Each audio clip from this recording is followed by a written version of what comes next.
Hello বন্ধুরা, আজকে আমি খুবই আনন্দের সহিত জানাচ্ছি যে আমার তৈরি করা শিল্পী ওয়ার্ডপ্রেস থিম বিল্ডার তৈরি হয়ে গেছে এবং এটা পাবলিশ করে দিয়েছে অলরেডি। আপনারা চাইলে এখন থেকে ব্যবহার করতে পারেন। এটার প্রাইসিংটা নিয়ে আমি একটু আপনাকে থেকে বলতে চাই। এখানে আমরা লাইফ টাইম অ্যাক্সেস রেখেছি মাত্র $25 দিলে। বর্তমান যেহেতু 50% ডিসকাউন্টে চলতেছে আমার সব প্যাকেজগুলো, $25 একটা ওয়েবসাইটের লাইসেন্স সারা জীবনের জন্য পাবেন। মানে একটা লাইসেন্স আপনি সারা জীবনের জন্য পাবেন এবং সেখানে 50-এ এটা লাইফ টাইম প্যাকেজ এবং এটা হচ্ছে ইয়ারলি প্যাকেজ। মাত্র $10 পেয়ে যাচ্ছেন ওয়ান ওয়েবসাইটের লাইসেন্স প্যাকেজ। চলুন আমরা ডিজাইনটা আমি চাচ্ছিলাম যে শুরু থেকেই পুরো সেটআপটা দেখাবো, কিন্তু আমি রেকর্ড অর্ধেক করা অবস্থায় কারেন্ট চলে যায়। বাংলাদেশে জানেন এই মুহূর্তে বিদ্যুতে প্রচুর ঝামেলা করতেছে, যার কারণে কেটে গেছে। আমি এই কারণে মাঝপথ থেকে শুরু করতে হচ্ছে। আমি তারপরে বলি, প্রথমে আপনার একটা ফ্রেশ ওয়ার্ডপ্রেস ইনস্টল করবেন। করার পরে আপনার চলে আসবেন অ্যাড নিউ থিম। আমার এখান থেকে যে থিমটা পাবেন সেই থিমটা ইনস্টল করবেন। ইনস্টল করার পরে সাথে সাথে একটা পপ আপ আসবে, সেই পপ আপে ওই লাইসেন্সটা দিয়ে দিবেন। লাইসেন্সটা দিয়ে দিলে অ্যাক্টিভ হয়ে যাবে। অনেক সময় আপনার যদি মানে কেনা হয়, আপনি যে জিমেল দিয়ে এই লাইসেন্সটা ক্রয় করেছেন ওই জিমেলে একটা কনফার্মেশন মেল যাবে। সেই মেলে ক্লিক করলেই লাইসেন্সটা অ্যাক্টিভ হয়ে যাবে। এটা হচ্ছে লাইসেন্স অ্যাক্টিভ করার প্রসেস। লাইসেন্স অ্যাক্টিভ হলে আপনি এখানে এসে দেখতে পাবেন যে আপনার লাইসেন্সটা কতগুলা বা মেয়াদ কতদিন আছে, এই বিষয়গুলো দেখতে পাবেন। এরপরে আপনার প্রথম কাজ হবে, এটা যেহেতু এআই নেটিভ থিম, এআইকে কানেক্ট করতে হবে, এটাই প্রথম কথা। সেটা হচ্ছে যদি ক্লড হয়, ক্লড দিয়ে কানেক্ট করা খুবই সহজ। আপনার জাস্ট অ্যাপ্লিকেশন পাসওয়ার্ডে ক্লিক করবেন। ক্লিক করার পর এখানে ক্রিয়েট পাসওয়ার্ড দেবেন। দেওয়ার পরে এখানে যে ক্লড ডাউনলোড বান্ডেল আছে, এখানে ক্লিক করে একটা বান্ডেল ডাউনলোড হবে, একটা ফাইল। ওই ফাইলটা ডাবল ক্লিক করে ইনস্টল করলেই ক্লড ইনস্টল হয়ে যাবে। এবং ইনস্টল করার পরে আপনার ক্লডকে রেজিস্টার করে নেবেন, মানে ক্লডকে অফ করে আবার অন করবেন। তাহলে আর কোনো সমস্যা হবে না। এটা খুবই ভালো পারফরমেন্স করে, খুব সহজে কাজ করে। এবং যদি চ্যাট জিপিটি হয়, চ্যাট জিপিটির ক্ষেত্রে সবচেয়ে ভালো কাজ করে হচ্ছে আপনি চ্যাট জিপিটির এই যে অর্থে আসবেন, এখানে ক্লিক করে কোডেক্স, চ্যাট জিপিটির কোডেক্স কিন্তু একই বিষয়। কোডেক্স দিয়ে চালাইতে খুবই ইজি।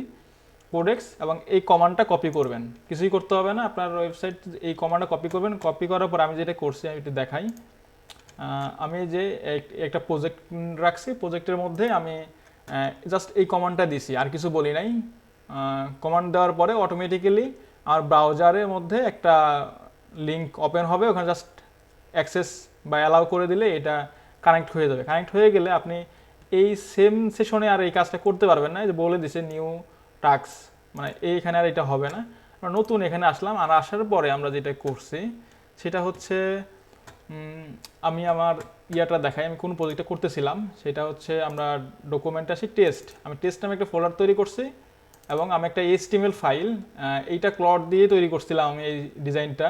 আমার একটা রিয়েল ক্লায়েন্টের ওয়েবসাইট, আমি রিসেন্টলি এটা এলিমেন্টর দিয়ে বিল্ড করছি। কোনো এখানে কোনো সময় করি নাই কোডিংয়ের সিস্টেমটা। আমরা এটাই কোডিং দিয়ে, মানে আমার এই থিম দিয়ে বানাবো। এলিমেন্টর তো অনেক হিউজ পরিমাণ সময় লাগে এগুলো বানাইতে। এখানে কোনো কিছু করতে হয় নাই, খুব ইজিলি এই বিষয়গুলো হয়ে যাবে। এবং এখানে আমার যে কমান্ডটা এমন হবে দেওয়া, এই যত পিকচার আছে সব আমাদের লোকাল সার্ভার, আমাদের সার্ভারে ইনস্টল হবে, মানে আপলোড হবে। এবং কি এখানে যে ব্যবহৃত ফন্টগুলো আছে সেগুলো আমাদের সার্ভারে আপলোড হবে। সব কিছু আমাদের সার্ভার থেকে মেনটেন হবে। এটা আপনি জানেন যারা ওয়েবসাইট নিয়ে কাজ করেন, এটা ওয়েবসাইট স্পিডের জন্য কতটা ভালো বা ওয়েবসাইটের জন্য কতটা ভালো, বেস্ট বেস্ট যে বিষয়গুলো আছে সেগুলো নিয়ে কাজ করা হয়েছে। চলুন এই ডিজাইনটাই আমরা এই ক্লডকে চ্যাটজিপিটিকে মানে কোডেক্সকে বলছি এটা করার জন্য। আমরা এই প্রম্পটটা আপনি কোথায় পাবেন? এই প্রম্পটটা পাবেন হচ্ছে আমার যে আমরা চলে আসলাম। এখানে আসার পরে আমরা এখানে যে এআই ইনস্ট্রাকশন নামের যে মেনুটা আছে এখানে ক্লিক করব। এখানে এই প্রম্পটটা পেয়ে যাবেন, এখানে কপি করবেন। জাস্ট কপি করার পরে আমরা দেখেন আমি এখানে কি বলছি, এটা কপি করছি। কপি করার পরে আমার ওয়েবসাইটের লিঙ্কটা দিছি। লিঙ্ক দিয়ে আমি জাস্ট সিম্পল বাংলা ভাষায় বলছি আমার এই ফোল্ডারের মধ্যে, এই ফোল্ডার বলতে টেস্ট ফোল্ডারের মধ্যে ওই ফাইলটা রাখা আছে, HTML ফাইলটা। HTML ফাইল রয়েছে, এটি হোম পেজ হিসেবে তৈরি করো, কোনো হেডার ফুটার প্রয়োজন নেই, যেহেতু এখানে হেডার ফুটার নাই। আপনি যা চান সেটাই বলবেন, জাস্ট দিলে অটোমেটিক্যালি যেটা করছে সে হোম পেজ আমার এটাতে গেছে এবং আমার এআইকে কানেকশন করছে। এই সময় আপনার কাছে বিভিন্ন পারমিশন চাবে, যেহেতু আপনার ইন্টারনেট ব্যবহার করে আপনার ওয়ার্ডপ্রেসে লগ ইন অ্যাক্সেস নিচ্ছে। সেক্ষেত্রে সে বিভিন্ন কানেকশন নেবে। নেওয়ার পরে এই পুরো ওয়েবসাইটটা তৈরি করে ফেলছে। তৈরি করে ফেলার পরে আমি যেটা দেখলাম যে ওয়েবসাইটে কিছু কিছু ছোটো ছোটো কালার বা ফন্টের হালকা সমস্যা আছে। মানে ফন্ট কালারটা যেহেতু এখানে সরাসরি সিএসএস ব্যবহার করতেছি না, আমরা আমরা আমাদের থিমের প্রসেসে এটা ইউজ করতেছি, সেই হিসাবে কিছু জায়গায় সমস্যা করছিল। পরে আমি বললাম যে এইচটিএমএল ফাইলের লিঙ্কটা দিয়ে বললাম তুমি এইচটিএমএল ফাইলের সাথে মিলায় এটা ঠিক করে দাও। পরে এখানে তো মিলাইছে, মিলানোর পরে ঠিক করে দিছে। চলুন এখন আমরা এটা পরীক্ষা করে দেখবো যে কেমন করছে। আপনারা এইচটিএমএলটা দেখছেন অবশ্যই, এই যে অলরেডি এটা করছে। ভিউ করি, ভিউ করলে আমরা দেখতে পাচ্ছি একবারে সেম টু সেম, কোনো কিছু এদিক সেদিক হবে না, একবারে যেহেতু এগুলো কোডিং পুরোপুরি সেম টু সেম হবে। আচ্ছা, এইটা যদি আপনারা চান যে আপনারা এডিট করবেন, কীভাবে এডিট করবেন? এডিট উইথ শিল্পী শিল্পী দিলাম, আমরা দেখবেন প্রত্যেকটা এলিমেন্ট পার্ট টু পার্ট, প্রত্যেকটা পার্ট আমরা এডিট করতে পারবো। কীভাবে এডিট করতে পারবো? এখানে ক্লিক করলাম, ক্লিক করলে যেখানে এই পাশে দেখতে পাবো যে কন্টেন্ট, এই যে এটা হচ্ছে হেডিং, এখানে চেঞ্জ করলেও হবে। এখানে ডাবল ক্লিক করে এখানেও চেঞ্জ করতে পারবেন। এবং এখানে হেডিংয়ের যে আপনার ট্যাগটা আছে, এই ট্যাগটাও চেঞ্জ করতে পারবেন H1 থেকে, বা এখানে যতগুলো হেডিং, মানে হেডিংয়ে যা যা ট্যাগ হয় আর কি, সব চেঞ্জ করতে পারবেন। চাইলে লিঙ্ক করতে পারবেন, চাইলে নতুন কাস্টম অ্যাট্রিবিউটও ব্যবহার করে অন্য অনেক ফাংশনালিটি করা যাবে। এটা হচ্ছে কন্টেন্টের মধ্যে। স্টাইলের মধ্যে আমরা দেখতে পাচ্ছি এখানে যারা সিএসএস জানেন, এটার পিছনে একটা সিএসএস করছে, মানে এই স্টাইলটা তো একটা সিএসএস এর মাধ্যমে আসছে। এখানে যে গ্লোবালি বিফোর আফটার সিএসএসটা সবগুলোর ক্ষেত্রেই হয়তো পায়। এখানে বিফোর আফটারে যে একটা সিম্পল একটা ইম্পর্টেন্ট ট্রানজিশন রাখছে, আমরা ট্রানজিশনের কথা ভুলে যাই। এখানে এটা দিয়ে খুব বেশি কিছু না, আমরা কোন স্টাইলটাকে এডিট করব ওই স্টাইলে হাত দেবো আমরা। হিরো H1 যে একটা গ্লোবাল ক্লাস তৈরি করছে, গ্লোবাল ক্লাসের মধ্যে টাইপোগ্রাফি, এই যে টাইপোগ্রাফি দেখতে হচ্ছে ফন্ট ফ্যামিলি।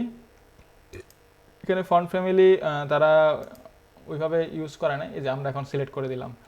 মেবি এখানে ওরা ইউজ করে নাই, আমরা ফন্ট ফ্যামিলিটা সিলেক্ট করে দিলাম, এই যে ফন্ট ফ্যামিলিটা পেয়ে গেছে। আচ্ছা, ফন্ট ফ্যামিলি পাইলো। এখানে ফন্ট সাইজটা, যে সাইজটা ছিল ক্লড দিছে ওই সাইজটি এখানে আনছে। এবং এখানে যে ফন্ট ওয়েট এখান থেকে চেঞ্জ করলে সব কিছু চেঞ্জ হবে। এইটা একটা বিষয়, মানে কোথায় যাবে দেখতে পাবেন যে টাইপোগ্রাফিতে 4টা ভ্যালু চেঞ্জ করা আছে। স্পেসিফিং বা যেটা স্পেস, এখানেও চেঞ্জ আছে মেবি, আচ্ছা এখানে চেঞ্জ নাই। আমরা এছাড়াও চাইলে যে রুল সিএসএস, এখানে ক্লিক করলে এই ক্লাসের আন্ডারে কী কী সিএসএস আছে এখান থেকে দেখতে পাবো। আমরা চাইলে ইজিলি এটা টাইপ করতে পারবো। এবং আমি এটাকে সহজ করার জন্য আরেকটা বিষয় করছি, যেমন ডি লিখলে যে ডিসপ্লে লেখা চলে আসতেছে, মানে নর্মালি কোডিং এডিটরের যেরকম ব্যাপার স্যাপারগুলো কাজ করে ওরকম এডিটরের মধ্যে ডিসপ্লে আসবে। এন লিখলে নান লেখা চলে আসবে, যদি নান দেই, যদি এখন দেই সেভ দিই তাহলে এটা নান হয়ে যাবে। আমরা সেভ করতেছি না আপাতত, মানে একটা কোড এডিটরের মতো এখানে সাজেশনও দেখাবে, এটা একটা পজিটিভ দিক। এবং এছাড়া এই যে এটার এই ওয়েবসাইট এই পেজের মধ্যে ডিফল্ট ক্লাস হয়েছে, এই ক্লাসের মধ্যে যেটা আছে, এবং এই যে এইটা এর মাধ্যমে এডিট হচ্ছে। আচ্ছা, এটা হইলো। এবং ডিজাইন সিস্টেম, আমরা নতুন করে যদি আপনি এটার জন্য আলাদা করে ডিজাইন করতে চান সেটাও করতে পারবেন। কারণ আমি এটা কালার চেঞ্জ করবো, ডিজাইন সিস্টেমে যেয়ে আমি তাহলে কালার চেঞ্জ করতে পারবো। টাইপোগ্রাফি, এখানে কালার, আমরা ভারে যা দেখবো যে ভেরিয়েবল যে কালারগুলো তৈরি করছে এগুলা, আমি এখানে কালারটা দিলাম, এই যে কালারটা এখানে চলে আসছে, দেখতে পাচ্ছেন। শুধুমাত্র এটাতেই হবে, ডিজাইন সিস্টেম যেহেতু এটার ক্ষেত্রেই কালারটা কাজ করবে। মানে এক ক্লিক দিলাম কালারটা চলে যাবে। এমনকি এখানে হোভার স্টাইলে করতে পারবেন। আপনি কীভাবে হোভার স্টাইল করবেন? এখানে এটা নর্মাল মোডে আছে, এখানে যায় আমরা জাস্ট যে হোভার বিভিন্ন এখানে মানে সিএসএস যে প্রপার্টিগুলো আছে এগুলো এখানে দেখতে পাবেন। আমরা হোভারে ক্লিক করলাম, হোভার করার পরে আমরা এখানে কালারটা চেঞ্জ করব। কালার এখানে ভার থেকে আমরা ভেরিয়েবল কালারটা ইউজ করি, এই কালারটা দিলাম, দিলে যেটা হবে আমরা এখানে হোভার করলে এই যে হোভার কালার পাচ্ছে অটোমেটিক্যালি। আপনার সিএসএস জানা লাগবে না, আপনি জাস্ট কীভাবে কাজ করে এই ব্যাপারটা একটু বুঝতে হবে, একটু ডিফারেন্ট এলিমেন্টের থেকে, তবে এটা খুবই মানে স্মুথ, এটা বুঝতে পারতেছেন। আমি এটা কেটে দিই, যেহেতু আমরা ইউজ করতেছি না বলতো, নর্মাল মোডে চলে আসি। এবং রেসপন্সিভের ব্যাপারটাও যেখান থেকে আপনার যে ট্যাবলেট মোবাইল এখান থেকে ইয়ে করতে পারবেন, বা এখান থেকে যে কত পার্সেন্ট ওইটা ইয়ে করতে পারবেন, অথবা এখানে রাইট বাটন ক্লিক করে, হ্যাঁ রাইট বাটন ক্লিক করে যে টান দেন বড় ছোট করা যাবে ইজিলি, কোনো সমস্যা ছাড়াই। এবং আমরা এখন একটা ব্যাপার দেখবো, স্ট্রাকচার।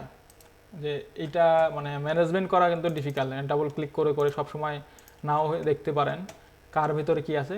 কলাপস করলাম এইভাবে সব কিছু কলাপস করে বা কলাপস অল, এটা একটা সেকশন, এটা একটা সেকশন, সেকশন ওয়াইজ এখান থেকে স্ট্রাকচার ভাবে আপনি এটা দেখতে পাবেন। আমরা যদি এখানে ক্লিক করি, আচ্ছা আমরা একটা জটিল সেকশনে যাই, এফএকিউ ক্লিক দিলাম, আচ্ছা এটা আমি আসতেছে না, আচ্ছা আমরা এটা কলাপস সলভ করি, এই যে এফএকিউ। আচ্ছা আমরা এখানে যে অ্যাকর্ডিয়ান এফএকিউ, এটা কোন, এই যে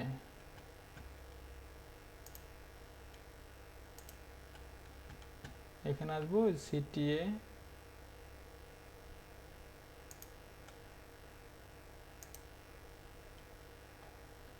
আপনি যদি ডাবল ক্লিক করেন অটোমেটিক্যালি এটা এখানে নিয়ে যাবে। এই যে আমরা পাইছি সেকশন, সেকশনে ক্লিক করলে পরে সেকশনে যাচ্ছে, এবং এই সেকশনে ডিভে ক্লিক করলে এখানে আসতেছে বেসিক।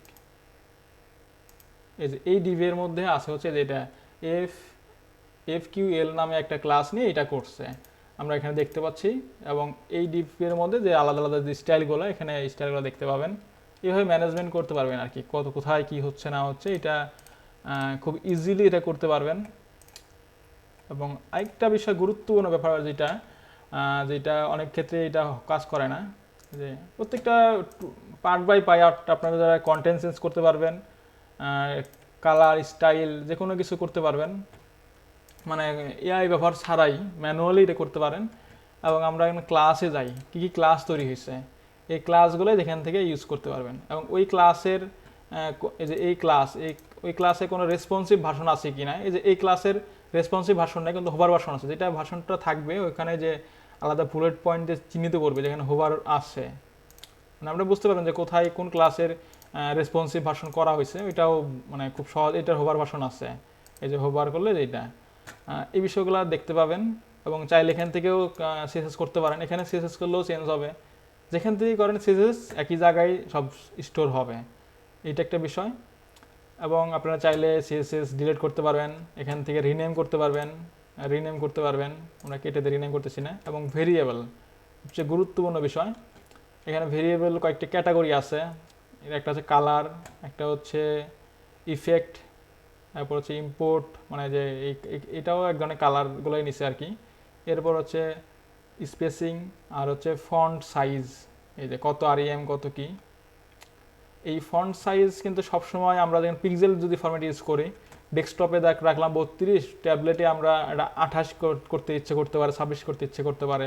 তো এটা আলাদা আলাদা আলাদা ভেরিয়েবল না নিয়ে আমরা এখানে ট্যাবলেট মোডে আসবো, আসার পরে সেখান থেকে চেঞ্জ করে দেবো, তাহলে চেঞ্জ হয়ে যাবে। এইটা কিন্তু মানে কোথাও নাই, এখন পর্যন্ত আমি কোথাও দেখি না, এটা জাস্ট আমার এই থিমের মধ্যেই এটা ব্যবহার করা হয়েছে, আপনারা ইউজ করতে পারেন। রেসপন্সিভের ক্ষেত্রে এটা খুবই ভালো কার্যকর আসবে, যে ফন্ট সাইজ বা যে কোনো স্পেসিফিক, যেটা ট্যাবলেটে 32 আছে, আমি চাইলে ওইটা ট্যাবলেটে মোবাইলে আরও কমাইতে পারি বা বাড়াইতে পারি, প্রত্যেকটার জন্য রেসপন্সিভ হচ্ছে। আর এখানে রেসপন্সিভ ডিফল্টভাবে 3টা ব্রেক পয়েন্ট অ্যাক্টিভ আছে, চাইলে আরেকটা উইড স্ক্রিন যোগ করতে পারেন। এবং এই ভ্যালুগুলো মানে ব্রেক পয়েন্টের ভ্যালুগুলো আপনি চাইলে এখানে ম্যানুয়ালি চেঞ্জ করতে পারেন। উইড স্ক্রিন যোগ করলে জাস্ট সেভ দিলেই চলে আসছে উইড স্ক্রিন, বড় স্ক্রিনের কথা আর কি। আমরা হয়তো উইড স্ক্রিন রাখতেছি না, সেভ দিলাম, হয়ে গেল। এই ছিল হচ্ছে এটার ড্যাশবোর্ডের পরিচিতি। মূলত এখান থেকে আপনারা এলিমেন্ট এবং যে কোনো কিছু চাইলে এই এলিমেন্টের মাধ্যমে নতুন নতুন সেকশন বানাইতে পারবেন, ওটা খুব ইজিলি করতে পারবেন। যেটা আমি এখানে যদি আমরা প্লাসে উপর ক্লিক দিলে উপরে তৈরি হবে, অথবা এখানে থেকে আমরা সেকশনে ক্লিক দিলাম, এই জিনিস সেকশন তৈরি হয়ে গেছে, এই সেকশন তৈরি হয়ে গেছে। আমরা চাইলে এখানে সেকশন তৈরি করতে পারবো, করতে পারবো, যে কোনো এই সেকশনের মধ্যে তৈরি হলে যেটা স্টাইল অলরেডি অনেক কিছু তৈরি, মানে গ্লোবাল স্টাইল ছিল দেখে এগুলো পাচ্ছে, তবে গ্লোবাল স্টাইল আমরা চাইলে ডিলিট করে দিতে পারি, মানে আপনাদের মতো করে আপনার প্রজেক্টের জন্য যেটা ইজি হয়, এআই আপনাকে অনেক কাজ আগায় দিবে, সহজ করে দিবে। এবং আরেকটা ব্যাপার হচ্ছে এখানে অনেক মানে যেটা সবচেয়ে বেশি পাওয়ারফুল, মোটামুটি সব কিছুই আছে। এবং আপনাদেরকে আরেকটা বিষয় জানায় রাখি, সেটা হচ্ছে ক্লাস, ভেরিয়েবল, পেজের কোড, আপনারা পুরোপুরি এই যে পেজ কোড, যেটা পেজের সিএসএস, গ্লোবাল সিএসএস, পেজের জেএস, কোনো জেএস ইউজ হয়েছে কিনা, এই জেএসটা মেবি অ্যাকর্ডিংয়ের জন্য ইউজ হয়েছে, এই জেএসটা এখানে দেখতে পাবেন। এবং সবশেষে এখানে সেভ দিতে পারেন। আমরা এখন ড্যাশবোর্ডে আসি। ড্যাশবোর্ডে আসলে আমরা যেটা দেখব সেটা হচ্ছে ড্যাশবোর্ড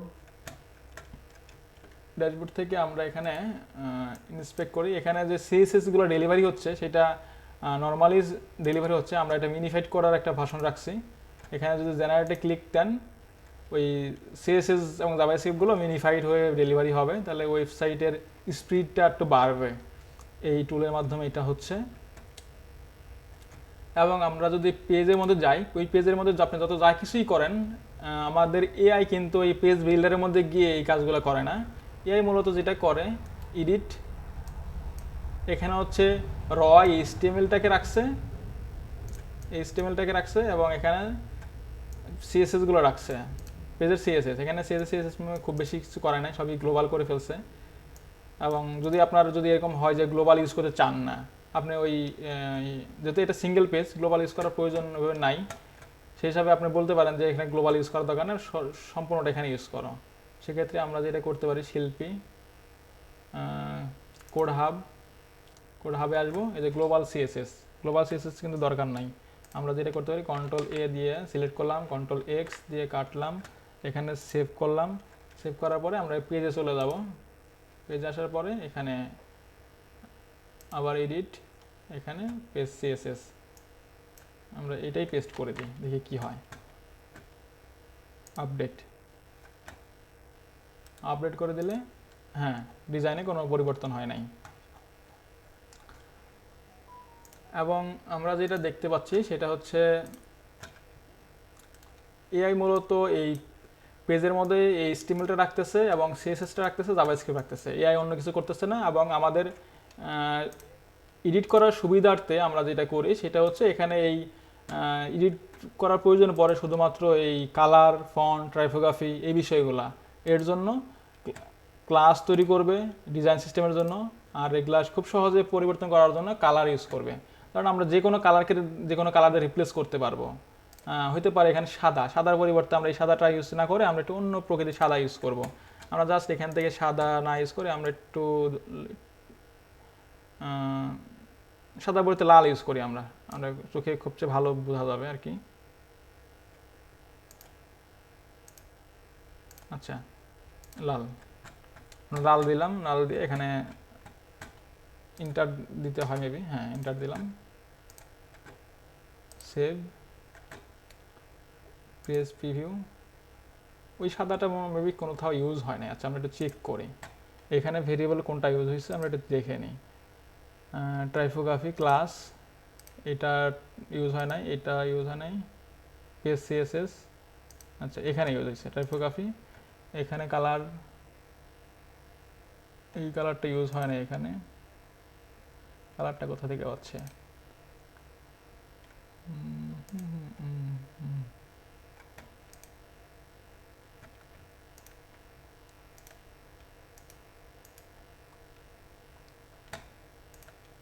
আচ্ছা এখানে আমরা চাইলে এখানে ক্লিক করতে পারি, তাহলেও এটার মানে কি কি ইয়া আছে এটা এখানেও দেখা যায়। আমরা এখানে কোনো কিছু সিলেক্ট না করে যদি ক্লাসে ক্লিক করি, এটাও যে colour colour primary colour use হচ্ছে, হ্যাঁ ফন্ট ওয়েট 300 প্রাইমারি কালার, এটা এখানে বলতেছে। আচ্ছা আমরা আবার একটু ক্লাসে যাই। আচ্ছা এটার ক্ষেত্রে দেখি, এটা সবচেয়ে বেশি বোঝা যাবে। এখানে যে কালারটা ইউজ করছে কি, অরেঞ্জ কালার। আচ্ছা, অরেঞ্জ কালার নামে একটা ভেরিয়েবল আছে, আমরা ভেরিয়েবলে যাই। অরেঞ্জ কালার কোনটা, মেবি এই কালারগুলো ডুপ্লিকেট আগে ছিল, মেবি এই যে এটা এখান থেকে ইউজ হয়েছে। আচ্ছা, অরেঞ্জ কালারটাকে আমরা একটু চেঞ্জ করি, অরেঞ্জকে লাল করি। আচ্ছা লালের কোনায়, আচ্ছা অরেঞ্জকে লাল, এই যে অটোমেটিক এখানে চেঞ্জ করছে, দেখতে পাচ্ছেন এখানে চেঞ্জ হয়ে গেছে। আমরা যেখানে যেটাই করবো ওইটাই এখানে ব্ল্যাক করে ব্ল্যাক হবে, লাল করলে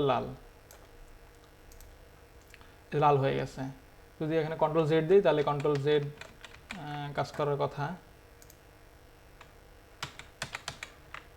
আচ্ছা, ভেরিয়েবলের ক্ষেত্রে কন্ট্রোল জেডটা কাজ করে না, এটা বুঝলাম। আমরা পেজ রিলোড দিলে, সেভ না করলে এটা আগের মতোই চলে আসবে। আচ্ছা, অটো সেভ মেবি হয়ে গেছে। আচ্ছা, এটা লাল হয়ে গেছে। আমি বুঝাইতে সক্ষম হলাম যে এটা ভেরিয়েবলটা খুবই সুন্দরভাবে কাজ করতেছে। চাইলে এগুলো ডিলিট করে দিতে পারেন আগেরগুলা, যেহেতু আগেরগুলা ইউজ হচ্ছে না, আগেরগুলা মেবি ডুপ্লিকেট ছিল আর কি। আচ্ছা, সেভ। আমরা এখন একটু চেক করে দেখি। হ্যাঁ, ওই জাস্ট লালটা ইয়ে হয়েছে, অরেঞ্জের জায়গায় লাল হয়ে গেছে।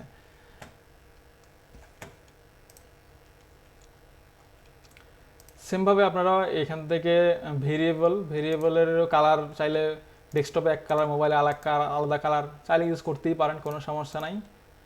এবং এখান থেকে ক্লাসগুলোও এডিট করতে পারেন, মানে এডিটের ক্ষেত্রে সবচেয়ে পারফেক্ট সুন্দর কাজ করবে। এবং এখান থেকে আরও কিছু বিষয় আমি বলি, সেটা হচ্ছে ড্যাশবোর্ড পরিচিতি, সিকিউরিটির মধ্যে যেটা হবে, আমরা এই যে এসভিজি ফাইল আপলোড, এটা কিন্তু ওয়ার্ডপ্রেসের ডিফল্টভাবে আপলোড করা না, আমরা এই থিমের মধ্যে এটা আপলোড করে দেবো, তাহলে এসভিজি ফাইল আপলোড করতে পারবে, আমাদের এআই নিজে থেকে আপলোড করতে পারবে। জেসন ফাইল, এটা হচ্ছে অনেক ক্ষেত্রে আমরা লোকাল বিভিন্ন যে কোডিং HTML ফাইলকে ওয়ার্ডপ্রেস ওয়েবসাইট বানাইতে চেষ্টা করতে পারি, সেক্ষেত্রে অনেক ধরনের জেসন ফাইল, অনেক ধরনের জাভাস্ক্রিপ্ট ফাইল, এগুলো সরাসরি বা অ্যানিমেশনের জন্য অনেক ধরনের ফাইল প্রয়োজন হয়, সেই ফাইলগুলো এখানে আপলোড করার সক্ষমতা দেওয়া, এবং জাভাস্ক্রিপ্ট ফাইল আপলোড, এই বিষয়গুলো আর কি এখানে অ্যাপ্রুভ করার বিষয়গুলো আছে। এবং আরেকটা ব্যাপার হচ্ছে এখানে যে অ্যালাউড টু পিএসপি, বিভিন্ন ধরনের পিএসপি দিয়ে বিভিন্ন ফাংশন বানানোর প্রয়োজন হলে এইটা অন করলে আমাদের এআই পিএসপিও কোডও লিখতে পারবে। এবং আমরা এখানে দেখতে পাচ্ছি স্কিল, আপনারা যদি নির্দিষ্ট স্কিল বানাতে চান বা আলাদা করে ট্রেন করতে চান, আপনি এখানে একটি স্কিল বানিয়ে নেবেন, বানায় নিয়ে এটা ডাউনলোড করে দেখতে পারেন যে স্কিলটা কীভাবে কাজ করে। আপনার নিজের মতো করে কাস্টম স্কিল এখানে আপলোড করে সেট করে দিতে পারেন, তাহলে ওইটা দিয়েও কাজ করানো যাবে। আর সিকিউরিটিতে এই বিষয়গুলো যদি এগুলো যখন কাজ শেষ হয়ে যায় তাহলে টার্ন অফ করে দিবেন, এক ক্লিক দিলে টার্ন অফ হয়ে যাবে সবগুলা। এটা একটা বিষয়। আরেকটা হচ্ছে আপনার সেটিংয়ে আসলে আপনাদের দেখবেন মানে হেডার ফুটার সেট করা, ইমেইল সেট করার বিষয়গুলা। ইমেল এখানে যদি ফর্ম নাই, ফর্ম থাকলে অটোমেটিক্যালি ইমেল এর ওই বিষয়গুলো তৈরি হয়ে যায়। ফর্ম আপনারা যদি যখন ফর্মের বিষয়গুলো তৈরি করবেন আমার ওই কমান্ডের মাধ্যমে, অটোমেটিক্যালি এখানে ফর্ম চলে আসবে, এখানে ইমেইল সেট আপের বিষয়গুলো আসবে, এখানে ইন্টিগ্রেশন মেলচিপ বা আরও ইন্টিগ্রেশনগুলো আসবে। এবং কোডের ক্ষেত্রে যে কোড এখানে জাভাস্ক্রিপ্ট, এটা হচ্ছে গ্লোবাল কোড, জাভাস্ক্রিপ্ট, HTML, যে এটা যে গুগল ট্যাগ ম্যানেজার মতো যে এই কোড জাতীয় কোডগুলো রাখতে পারবেন এখানে। এবং হচ্ছে পিএসপি স্নিপিড, এখানে চাইলে যে কোনো ফাংশনের জন্য আলাদা আলাদা পিএসপি কোড রান করা যাবে। এলিমেন্ট, এটা হচ্ছে আমাদের ডিফল্ট যে এলিমেন্টটা আছে থিমের, ডিজাইনকে সহজ করার জন্য বা কোনো সমস্যার সমাধান করার জন্য এই এলিমেন্টগুলো চাইলে এখান থেকে অন অফ করতে পারেন। প্রজেক্ট ফাইল, আমি যেটা বলতেছিলাম সেটা হচ্ছে প্রজেক্ট ফাইল, এবং এই প্রজেক্ট ফাইলগুলো হচ্ছে এখানে আপলোড হবে। জেসন ফাইল হইতে পারে, জাভাস্ক্রিপ্ট ফাইল হইতে পারে, জাভাস্ক্রিপ্ট অনলি ওয়ার্ডপ্রেস মানে কোয়েরি ফার্স্ট, মানে এটা অনেক কিছু ফাংশন দেওয়া যায়। এবং এখানে এই প্রজেক্ট জেসন ফাইলগুলো রাখতে পারবেন। এটা লোকাল প্রজেক্টের ক্ষেত্রে কাজে লাগে, বা কোনো ওয়েবসাইট লাইভ ওয়েবসাইট ক্লোন করতেছেন, ওখানে মাল্টিপল বিভিন্ন ফাইল আছে, বারবার কোথায় রাখবেন, এখানে একবারে আপলোড করে লিঙ্ক করে দেওয়া যাবে, এটা খুবই কার্যকরী। এবং ফন্টগুলা এই যেখানে আপলোড হবে বেশিরভাগ ক্ষেত্রে, যদি প্রয়োজন হয় অটোমেটিক্যালি আপলোড করে ইউজ করতে পারেন। আরেকটা হচ্ছে টেমপ্লেট হচ্ছে আপনারা যে হেডার ফুটার বা যে কোনো পার্ট বানান এখান থেকে বানাইতে পারেন, অ্যাড নিউ টেমপ্লেট দিলে বানাইতে পারবেন হেডার ফুটার, নর্মালি যে বিষয়গুলো হয় আর কি। এই ছিল আমার সংক্ষিপ্ত ভিডিও, আশা করি আরও ডিটেলসে আরও সুন্দরভাবে ভিডিওগুলো করব। আপাতত এটা জানানোর জন্য ছিল, প্রস্তুতি ছাড়াই। ধন্যবাদ সবাইকে। কোনো সমস্যা হলে কোনো প্রশ্ন থাকলে আমাকে করতে পারেন।